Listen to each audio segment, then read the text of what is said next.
Olá pessoal, hoje eu vim aqui contar para vocês uma situação que é muito comum dentro do consultório, que é daquela pessoa que chega pedindo exames de rotina. E a pessoa acha que quanto mais exames ela fizer, melhor para ela. Então, você já fez exame de rotina? Alguma vez algum deles já deu alterado? E aí, o que foi feito? É isso que nós vamos discutir neste vídeo hoje. Fiquem ligados!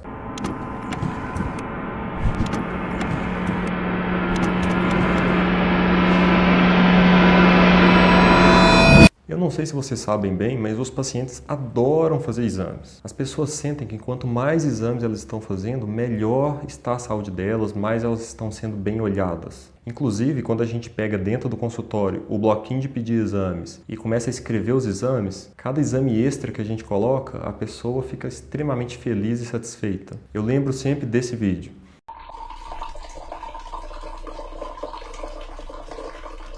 Então vamos lá, será que realmente o ideal é fazer o máximo de exames possíveis? Vamos passar por tudo para que vocês possam entender. Nós temos três tipos diferentes de exame.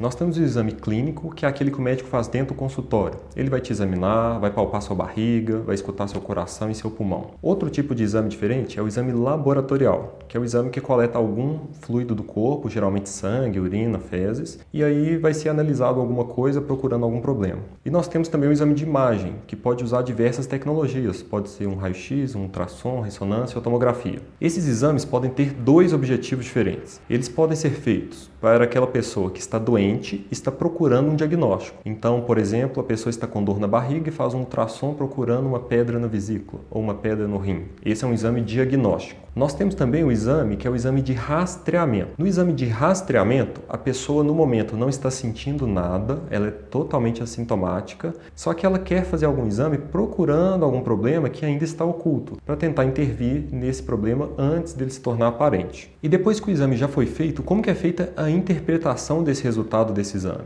Se a gente estivesse falando aqui para médicos, nós iríamos falar de coisas um pouquinho mais aprofundadas, como por exemplo, a sensibilidade e especificidade. Indo um pouco mais além, poderíamos falar de valor preditivo positivo e negativo, e aí vai ter influência também da prevalência daquela condição naquele público-alvo. Ou indo um pouco mais além ainda, a gente já poderia começar a falar de likelihood positivo, likelihood negativo, dentro do contexto disso que é do teorema de Bayes. Só que aqui a gente vai resumir bastante para que você possa entender sem problemas. Então vamos começar com um exemplo. Imagine que a gente pegue o seguinte hemograma.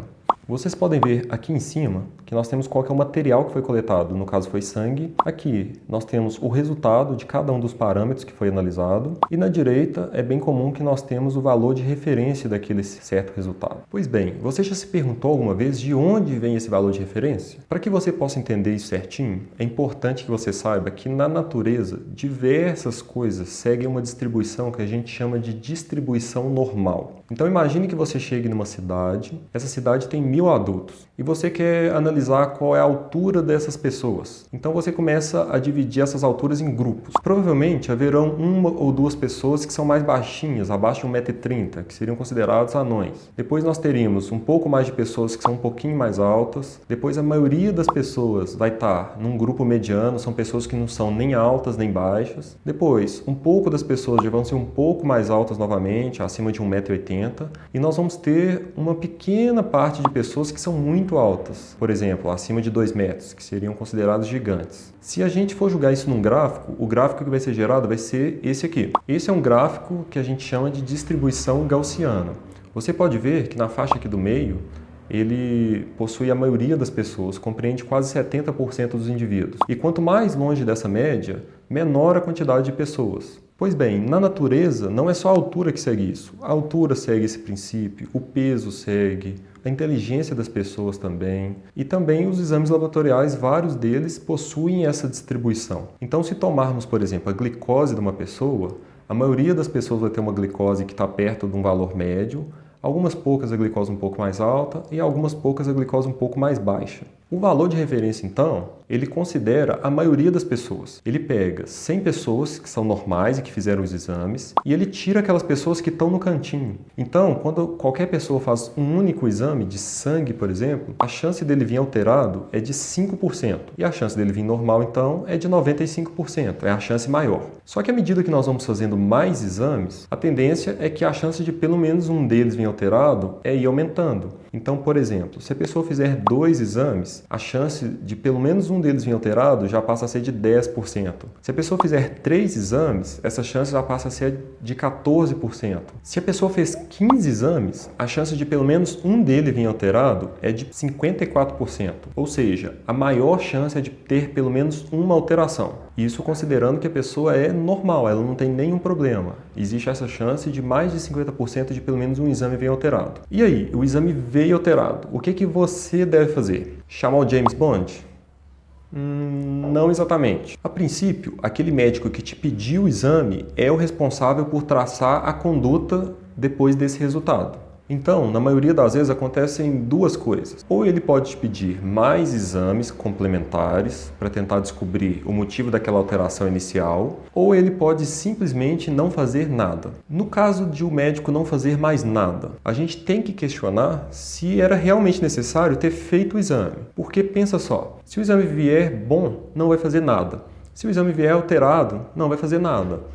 Então, vale a pena fazer o exame? Muitas vezes as pessoas fazem os exames porque não são elas que estão pagando diretamente pelo exame. Se ela vai no SUS, por exemplo, para ela não faz diferença nenhuma se o médico vai pedir 10 ou 15 exames, já que ela não está pagando diretamente. A mesma coisa acontece com o plano de saúde. E isso já entra naquela questão que ela está gastando um dinheiro muitas vezes de outra pessoa com ela mesma. E aí entra naquela questão que a gente conversou no último vídeo. Se você não viu ainda, basta entrar aqui na minha conta, que é o último vídeo que eu coloquei. Imagine então, por exemplo, uma pessoa que vai no médico e o médico pede essa lista de exames, que é uma lista bem comum, os médicos pedem muito, mesmo sem ter indicação na grande maioria das vezes. Pelo preço médio que esses exames estão custando em BH, no ano de 2017, isso sairia mais ou menos a cerca de R$ 237, essa listinha de exames. Se a gente for considerar que a pessoa vai fazer todos esses exames todos os anos, isso daria uma média de R$ 20 por mês. Se nós formos pegar esse valor de R$ 20 por mês e a pessoa for investir esse dinheiro dos 20 anos até os 65 anos, ao invés de fazer os exames, isso daria, depois desse prazo todo de 45 anos, uma poupança de mais de R$ 290 mil.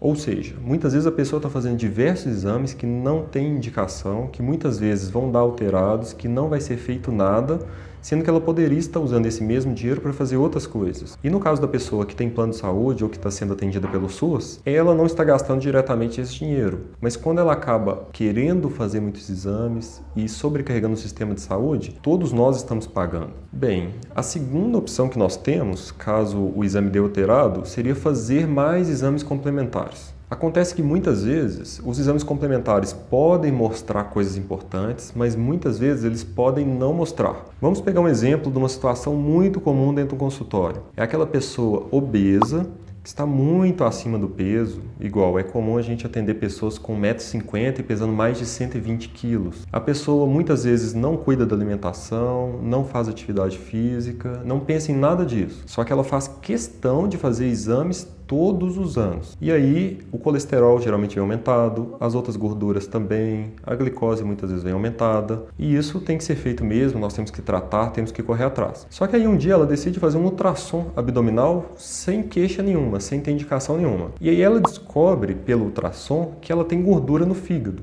E ela descobre essa gordura no fígado, mas ainda não está tendo um grande impacto na saúde dela, e o médico fala com ela. É o seguinte, você tem que emagrecer, porque à medida que você for emagrecendo, vai reduzindo essa gordura do fígado. E eu já vou contar para vocês o que quase sempre acontece. A pessoa não toma nenhuma atitude, não faz nada, mas todos os anos ela quer fazer ultrassom para ver se a gordura do fígado está aumentando ou diminuindo. Ano após ano. Então, eu atendi várias pessoas, nesse ano mesmo de 2017, que trouxeram vários ultrassons antigos, todos com gordura no fígado. E o peso da pessoa está só aumentando. Ela me conta, não, eu não mudei minha alimentação, eu não dou conta, eu gosto de comer muito mesmo, mas os exames ela está fazendo todo ano. E aí eu converso, explico tudo para a pessoa e no final da consulta ela me fala assim, mas eu gosto de fazer todos os exames todos os anos porque eu gosto de cuidar da saúde.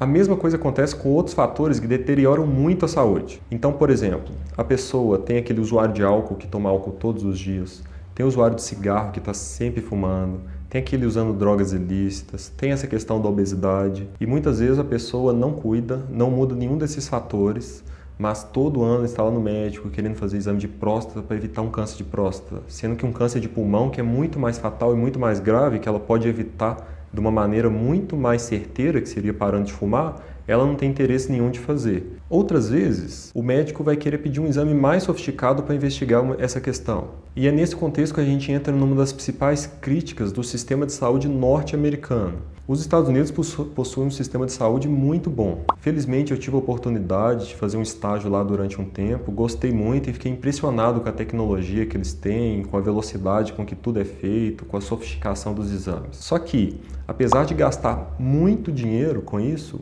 o nível de saúde da população americana não é tão melhor do que dos outros países desenvolvidos. Veja, por exemplo, neste gráfico, que a expectativa de vida americana é bem menor que diversos outros países que gastam bem menos com saúde. E aí a gente entra nessa questão do custo dos exames. Eu já vi alguns médicos, por exemplo, pegarem essas pessoas que estavam com gordura do fígado, fazendo ultrassom todo ano, e vão lá e pedem uma tomografia da pessoa porque falam que querem avaliar melhor o fígado. Só que uma tomografia possui pelo menos 300 vezes mais radiação do que um raio-x de tórax, por exemplo, que seria outro exame que também tem radiação. Então, muitas vezes não se pesa o custo, não se pesa a radiação e se continua investigando um problema que muitas vezes não vai ser afetado pelo simples fato de estar fazendo o exame. Mas e aí? O que a gente deve fazer? Não deve fazer exame nenhum, então? Bem, não é bem isso. É aí que entra o papel de um bom médico. Existem diversas associações que emitem diversos documentos demonstrando qual pessoa tem que fazer qual exame, com qual frequência e quando começa. Então, algumas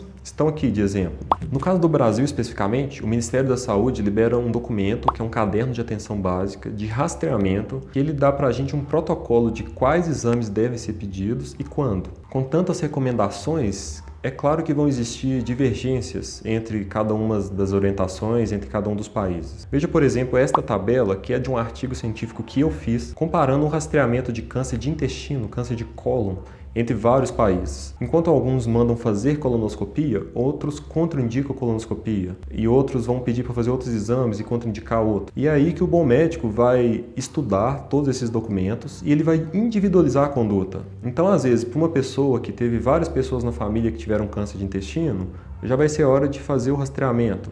Mas para outra que nunca teve, às vezes não vai ser. Isso é tomado com base individual e todos os documentos trazem detalhes sobre isso de todos os estudos que foram feitos. E como que funciona na prática essas recomendações de realizar o exame? Vamos pegar aqui, por exemplo, o exame de rastreamento do câncer de próstata.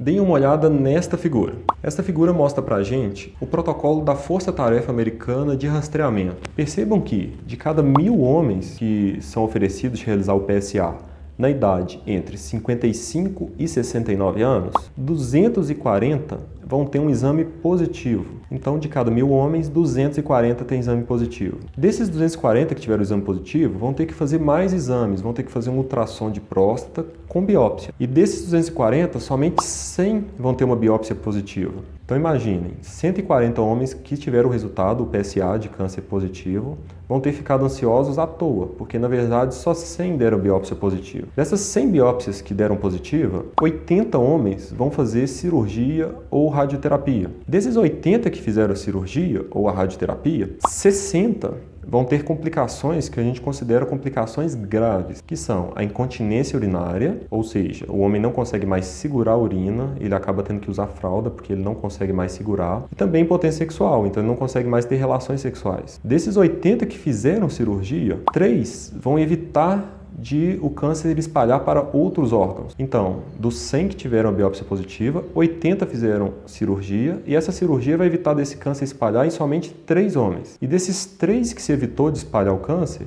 somente 1 a 2 mortes vão ser evitadas. Então, vejam bem aqui, a recomendação atual dessa Força Tarefa Americana para o Câncer de Próstata é que para os homens entre 55 e 69 anos, a decisão deve ser individualizada. E o homem tem que saber exatamente essas informações que a gente está dando para decidir se ele vai querer fazer o exame ou não. Considerando que a maioria das vezes ele dá falso positivo, considerando as complicações da cirurgia e considerando que muitas vezes esse câncer vai demorar vários anos para matar esse homem. É uma coisa que vai demorar muitas vezes mais de 20 anos. Se o homem tem, por exemplo, um alto risco de ter infarto ou AVC, Às vezes ele teria um infarto AVC e morreria antes mesmo do câncer. Então, às vezes, nem compensaria ficar procurando uma coisa que não está causando nenhum mal. Para aqueles homens de 70 anos ou mais, ele contraindica a realização do rastreamento. Entretanto, na prática, o que a gente vê são diversos homens, desde os 30 anos, já fazendo o exame de PSA todos os anos, até o homem fazer 80, 90 anos. E aí, fora dessa faixa que foi recomendada, a taxa de falso positivo é ainda maior,